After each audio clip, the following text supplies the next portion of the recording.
Hello guys, আবারও হাজির হয়ে গিয়েছি আজকে ইফতারের কিছু আয়োজন নিয়ে। আজকে আমি একটু ব্যতিক্রমভাবে অনেকগুলো ইফতার তৈরি করব। সেও কেন তৈরি করব সেটাই আপনাদের সাথে শেয়ার করব। আজকে আমি সব কিছুই গুছিয়ে নিয়েছি। আজকে আমি বাসায় সবাইকে ইফতার করাবো, এই জন্য আমি একটু বেশি করে আয়োজন করে নিয়েছি।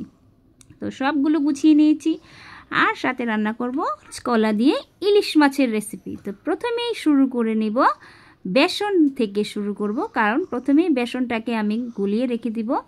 কারণ বেসনটা যত আগে আপনি যদি মিক্স করে রেখে দেন তাহলে দেখা যায় সেই বেসনটা খুবই সুন্দর ফুলে ওঠে এবং ভাজার সময় কিন্তু সেগুলো খুবই মচমচে হয়।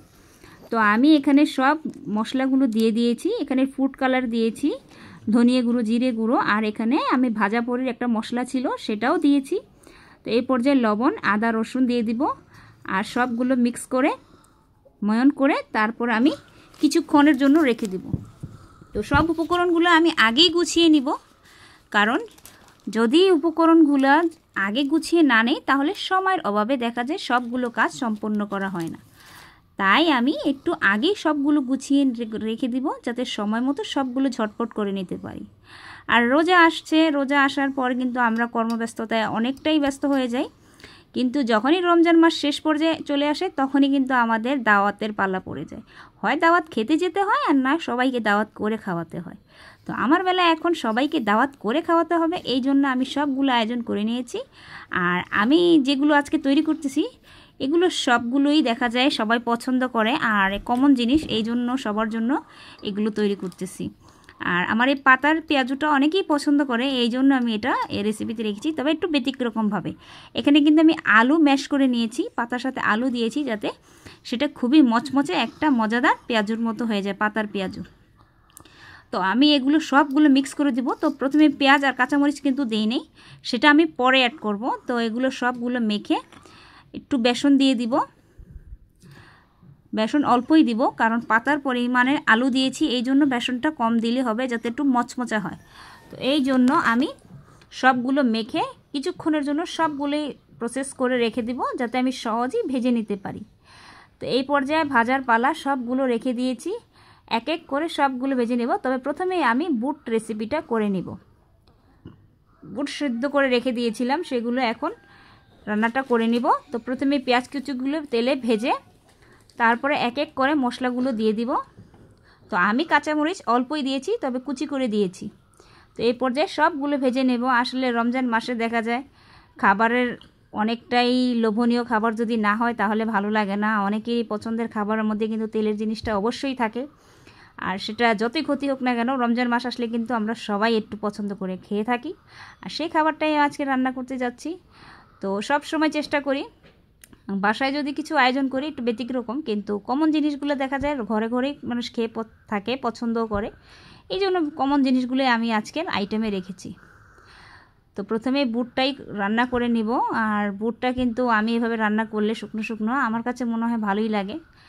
তো আশা করি আপনাদের কাছেও ভালোই লাগবে। আর সাথে অনেকগুলো রান্না করতেছি, এই জন্য মশলাটা একটু পরিমাণে একটু বাড়িয়ে দিয়েছি, কারণ অনেকগুলো আয়োজন করতে গেলে কিন্তু পরিমাণে দেখা যায় কোনো না কোনো মশলা একটু কম হয়ে যায়। তো দেখি কি হয় আজকের রান্নাটা। তো এই পর্যায়ে বুটগুলো ভেজে নেব। আসলে সব জিনিসের মাঝখানে রোজায় যদি কোনো বেশি আয়োজন করতে যান তখন কিন্তু দেখা যায় শরীরের উপর দিয়ে অনেক চাপ যায়, কিন্তু কিছুই করার নাই। দেখা যায় সবাইকে একটু খাওয়ানোর জন্য একটু পরিশ্রম করতে হয়। তো আমার এই পর্যায়ে ভেজে নেব সবগুলো। ওই চুলে আমি বুট সিদ্ধ বসিয়ে ভাজতে দিয়ে দিয়েছি, আর এই পর্যায়ে আমি ভেজে নেব এক এক করে। তো আমি বেগুনিগুলো প্রথমে ভেজে নেব। আসলে সবগুলো দেখানো যাচ্ছে না, কিছু কিছু আমি স্কিপ করে দিচ্ছি, কারণ দেখা যায় আমি যা করেছি অনেক সময় কাজের ফাঁকে আমি নিজেও ভুলে গিয়েছিলাম যে ভিডিওগুলো করতে হবে। আসলে এত প্যারা ছিল আর অল্প সময় অনেক কিছু আয়োজন করতে হয়েছে। তো এই পর্যায়ে আমি আলু চপগুলো ভেজে নেব। আর আমি যে ভুলে গিয়েছিলাম যে শেষ পর্যন্ত যে সবগুলো ভিডিওতে অ্যাড করতে হবে, ভাজার শেষে আমি সবগুলো সার্ভ করার পর আমার মনে পড়েছে ভিডিও তো করা হলো না। তারপর যতটুকু চেষ্টা করেছি সবগুলো তো আর সেভাবে অ্যাড করা হয় নাই। তো আমি এক এক করে সবগুলো ভেজে নিব। আর আমি আজকে একটু ব্যতিক্রমভাবে এটা একটু মচমচার জন্য আমি বেসনের মধ্যে একটু ময়দা ইউজ করেছিলাম, যেই জন্য একটু আঠালো হয়ে গিয়েছে। আলু চপটা। দেখেন কত সুন্দর ফুলে উঠেছে। এই পর্যায়ে আমি পাতা, তখন কিন্তু আমি পেঁয়াজ আর কাঁচামরিচ দেইনি, এখন আমি পেঁয়াজ কাঁচামরিচ দিয়ে পাতাটার সাথে মিক্স করে সাথে সাথে যদি পেঁয়াজটা দিই তাহলে ভালো হয়, নয়তো পেঁয়াজে পানি ছেড়ে দেয়, এই জন্য আমি তখন দেই নাই। এখন ভাজবো, এই জন্য এখন পেঁয়াজ আর কাঁচামরিচ দিয়ে ভালো করে মেখে তারপরে এক এক করে তেলের মধ্যে দিয়ে দিব, সহজেই ভেজে নেব। তো আমি ঝটপট অনেকগুলো ইফতার তৈরি করে নিচ্ছি, কিন্তু দেখা যায় আমি আজকে এগুলোই শেয়ার করব, কারণ বেশি কিছু শেয়ার করতে পারবো না রান্না বান্না, কারণ আজকে এগুলো করতে করতে আমার অনেক সময় চলে গিয়েছিল, আর সময়ের অভাবে দেখা যায় আমি অনেক কিছুই ভিডিওতে দিতে পারি নাই। তো অনেকেই দেখা যায় ধৈর্য ধরে আমার ভিডিওগুলো অনেক পছন্দ করে দেখেন, আমার কাছে খুবই ভালো লাগে, আপনারা লাইক কমেন্ট করে আমাকে জানান। আশা করব নেক্সট ভিডিওতে আপনাদের কমেন্টগুলো পড়ার। আর যারাই আমার চ্যানেলে নতুন আসবেন অবশ্যই তাদেরকে বলবো অবশ্যই একটা সাবস্ক্রাইব করে একটা লাইক করে জানিয়ে যাবেন। আর নতুন চ্যানেলের জন্য সবার কাছে সবসময় ভালোবাসা চাইব। আর আমরা কিন্তু যারা নতুন, আমরা কিন্তু অনেক কিছুই জানি না, জেনে না জেনে অনেক কাজ করে ফেলি, সেটা ক্ষমা দৃষ্টিতে দেখবেন। সব সময় সব কিছু যে জানতে হবে তা তো না, আমরা আস্তে আস্তে হয়তো অনেক কিছুই জানবো, কিন্তু নতুন নতুন আমরা অনেক কিছুই কিন্তু জানি না। তারপরে সবার সাথে মিলে কাজ করার চেষ্টা করি, আর সবার ভিডিও দেখার চেষ্টা করি। এখন সামনে যেটা আসে সেটাই কিন্তু দেখি। অনেকেই মনে করে আপনাদের ভিডিও দেখি না, না আমি আপনাদের ভিডিও দেখি, সময় বাবা হয়তো কমেন্ট করা হয় না। তো আমার বুটগুলো রান্না হয়ে গিয়েছে, কথা বলতে বলতে সবগুলোর রেসিপিগুলো করে নিয়েছি। তো সময়ের অভাবে বাকিগুলো আর শেয়ার করতে পারলাম না, রান্নায় চলে গেলাম। তো কাঁচকলা কেটে নিয়েছি, কাঁচকলা দিয়ে আজকে আমি ইলিশ মাছের রেসিপিটা করব। তো আমি এখানে ইলিশ মাছটাকে লবণ মরিচ দিয়ে মেখে রেখেছিলাম। তো এই পর্যায়ে আমি পেঁয়াজগুলো ভেজে মশলাগুলো দিয়ে আমি কাঁচামরিচ কেটে দিয়েছি, কারণ বেশি কাঁচামরিচ কেটে রেখেছিলাম, সেগুলো দিয়ে আজকে তরকারিটা রান্না করে ফেলবো। এক এক করে শুকনো মশলাগুলো ভেজে নেব। আর ইলিশ মাছ রান্না করতে গেলে সব সময় দেখবেন আমরা কিন্তু বেশিরভাগই পেঁয়াজ বাটা দিয়েই খাই, কারণ পেঁয়াজ বাটা না দিলে কিন্তু ইলিশ মাছের সুন্দর একটা ঘ্রাণ আসে না। তো আমি সবসময় পেঁয়াজ বাটা দিয়ে রান্না করার চেষ্টা করি।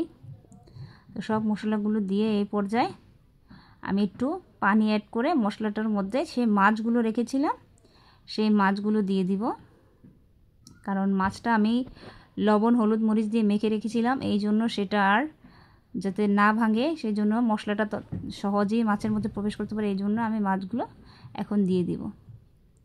আসলে ইলিশ মাছটা যেভাবে রান্না করে না কেন, ইলিশ মাছ খেতে কিন্তু খুবই ভালো লাগে আর খুবই সুন্দর একটা স্মেল আসে। রমজান মাসে আমি মনে করি অনেকেই যারা পছন্দ করে ইলিশ মাছ না হলেই নয়, আমাদের বাসায় সেরকমই, এই জন্য আমি সবসময় সপ্তাহে একবার হলো ইলিশ মাছের রেসিপিটা রাখি। কাটার জন্য অনেক সময় বাচ্চারা খেতে চায় না, কিন্তু বড়রা কিন্তু খুবই পছন্দ করে এরকম একটা খাবার।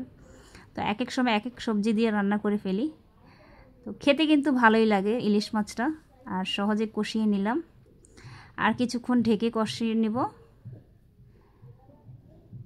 তারপর সেই মাছগুলো আমরা তুলে নিয়েছি। এই পর্যায়ে কাঁচকলাগুলো কষিয়ে নিচ্ছি, কারণ মাছগুলো ভেঙে যাওয়ার সম্ভাবনা থাকে, এই জন্য আমি মাছগুলো কষিয়ে উঠিয়ে রেখেছিলাম। এই পর্যায়ে কলাটা কষানো হয়ে গেলে তারপরে যে মাছটা রেখেছিলাম আমি এই পর্যায়ে পেঁয়াজ বাটাগুলো দিয়ে দিব। পেঁয়াজ বাটাটা দেওয়ার পরে এগুলো যখন মিক্স করে একটু তারপর আমি একটু পানি অ্যাড করে তারপরে ইলিশ মাছগুলো দিয়ে দিব। ঝটপট আমার রান্নাটা আমি মনে করি হয়েই যাবে, আর খেতে খুবই ভালো হয়েছিল ইলিশ মাছের রেসিপিটা, তাই আপনাদের সাথে শেয়ার করে আশা করি আপনারা কাঁচকলা দিয়ে ট্রাই করে দেখবেন। যারা এখনও খাননি ইলিশ মাছ অবশ্যই ট্রাই করে দেখবেন, খেতে খুবই ভালো লাগে। আর আজকে সবাইকেই বলবো, আজকে হয়তো বেশি কিছু করতে পারলাম না, নেক্সট কোনো ভিডিওতে আরও কিছু নিয়ে আসার চেষ্টা করব।